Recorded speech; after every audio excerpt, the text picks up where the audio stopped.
What's going on, guys? Andrew Piluk Sports here, and I'm back with another video. Today I'm going to be talking about James Van Riemsdyk and whether or not the Leafs should trade him. Now, I know this is another hockey topic and another Toronto Maple Leafs topic, but the thing is if you watch my view count, a lot of the views are coming from these types of videos, and I guess that's what you guys want. I'm going to be making other sports and other stuff like that, and I have, but they're just not at the height of these videos yet. So yeah, I'm just going to be making a video right now about James Van Riemsdyk. This has been a topic that's been around for a while, actually. There's been some rumors surrounding James Van Riemsdyk for, I'd say, since the draft. I guess it's picked up a little bit. His name's been thrown around a little bit. So let's just talk about James Van Riemsdyk and whether or not I think he should be traded. And I guess I should say whether or not I think they will. Van Riemsdyk is pretty young. He's only 27, and he's got 2 years left on his deal at, I believe, $4.5 million. So it's a pretty cap-friendly contract for a guy who scored like 30 goals and then 27, and then last year, you know, he had a bit of a rough year because of injury. So he's got a good contract. You know, there's another year left on it, so he's got a little bit of control. So it's not surprising that his name's being tossed around. Now, I know what you're thinking. James Van Riemsdyk is a great hockey player, and he is technically right now part of the Leafs core and one of the veteran players at the age of 27. But if you guys and if the Leafs feel like they need to see more young players, they're going to have to move some bodies out of the organization. The Leafs have too many guys right now, and all these different trade rumors and how are they going to get rid of Cowan if they can't buy him out, like all this random stuff going on. There's not that many spaces for Leafs rookies or players coming up. Now, I'm not saying that we should just trade all these players just so that way the rookies will have spots, because that's a completely different video that I'm going to be making about a preview of the Toronto Maple Leafs, but I want to wait a little bit longer because we all know something's bound to happen until then. The fact of the matter is you can't have a bunch of left wingers and have two of them sit in the press box every night, because that's just not going to happen. So, let's say the Leafs do trade James Van Riemsdyk. Well, what does that accomplish?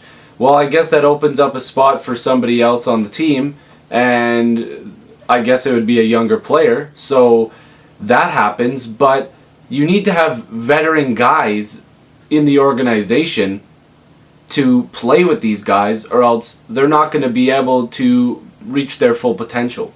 So I guess we could talk about a couple of the rumors that have been going around about possible trade partners. The Anaheim Ducks have come up multiple times with multiple players. Of course, we just got Frederik Andersen, and we traded Jonathan Bernier over there, which was essentially a deal for the two of them. And, you know, there's been some names thrown around like Fowler and Lindholm. Lindholm would be obviously the better option, but Fowler is actually not that bad. So besides Anaheim, I haven't seen too many different offers, but people are even talking about maybe a Shattenkirk deal, stuff like that. But you have to realize there's probably going to be more than one piece going the other way. I also heard like these weird rumors about us getting another forward instead of a defenseman with Colorado, trading for Matt Duchene or even Tyson Barrie. I know he's a defenseman, but the Matt Duchene rumors and the Landeskog rumors came around. But we all know how that's going to go now, because Barrie has a contract, if I'm not mistaken. Duchene and Landeskog are probably going to remain on the Avalanche just because Patrick Roy was just fired. I'm pretty sure they just chose the players instead of the coach, which was the right move, something Montreal didn't do. Well, those are the teams that I kind of think are knocking on the door, but you also should realize that there's probably a ton of other teams talking to Toronto about James Van Riemsdyk, because let's be honest here, he's probably the best option on our team that people can go after. We're not trading Morgan Rielly, and it's a bit unlikely that we're going to trade Nazem Kadri. Tyler Bozak is got a pretty decent contract, I guess, but Van Riemsdyk, as a 30-goal scorer, getting paid $4.5 this year and next year, is probably something that a lot of contending teams are looking at. So I think that the Leafs should be looking for a top four defenseman, which Fowler would be on the Leafs. If we don't go after a defenseman, I don't know what we're doing, because we can't afford to have any more forwards in our team, or even goalies at this point, because we have a couple, and we've got a couple decent ones in the minors. So What I can see the Leafs doing is going Van Riemsdyk plus maybe a pick plus something else for a bigger defenseman. I don't know. We're not going to get a top 10 defenseman. Okay, let's just look at it that way. The Leafs are not getting a top 10 defenseman. But if you're getting a Fowler, is that not a straight up trade? I'm pretty sure it is. I would even think that they might have to include something. Van Riemsdyk is a good player that I don't think gets appreciated as much just because he plays for the Toronto Maple Leafs. James Van Riemsdyk will shine in any hockey team because the guy just puts up points. He played with a lot of different players last year and the year before, and even the year before that. So he can produce. Let's just get that out of the way. He can produce. So teams that are interested in James Van Riemsdyk are going to get a goal scorer. And especially, like I said, if you wait till the deadline to trade James Van Riemsdyk, you're looking at these teams going, look, you're not just getting them for the playoffs, you're getting them for next year as well. So we need a little bit more than what we're offering. And that gets to my next point. This is why I think the Leafs are going to trade James Van Riemsdyk. I think the Leafs might trade James Van Riemsdyk at the deadline, but there's two sides to that. If you do trade James Van Riemsdyk at the deadline, you're probably not getting a top 4 defenseman because that team is obviously competing and they'll need a top 4 defenseman.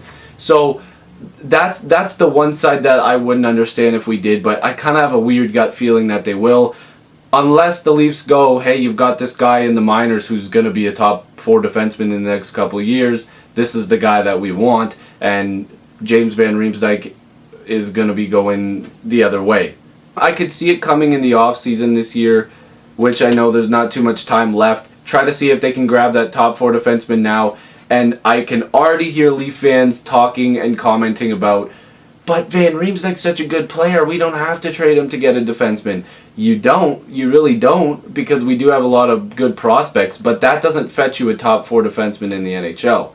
Teams are going to be looking at you and going, we need value if we're going to give you value. We need scoring, you need defensemen. You have up and coming players that are going to score for you. You don't need him as a roster spot because in 2 or 3 years, he's not going to be your first line guy anymore because you're going to have better players coming up and taking his spot. This is where it gets tricky. Is it worth getting rid of Van Riemsdyk to get a top 4 defenseman? It can go both ways. My opinion, my final opinion on trading James Van Riemsdyk is this. I don't want them to trade him because I feel like he's going to be a good piece of the core of the team. Like I said, you need to have the balance of veteran players and you need to have the up-and-coming, the rookies, the younger players. You play with a guy like James Van Riemsdyk, you're probably going to put up some points, which is obviously a good thing.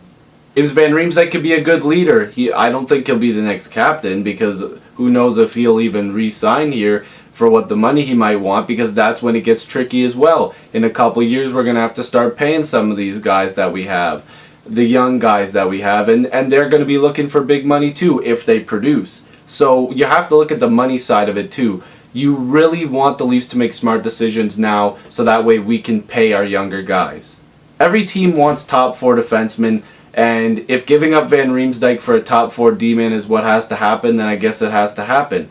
But like I said, I would rather the Leafs keep him in the core. He scores a lot of goals, and he'd be a nice guy to complement our young guys. So let me know what you guys think about this video. If you liked it, click like, click subscribe. Thanks for watching and subscribing. I've been getting a lot more views lately, which is really nice. So let me know what you guys think. If you think James Van Riemsdyk will be traded, tell me in the comments below.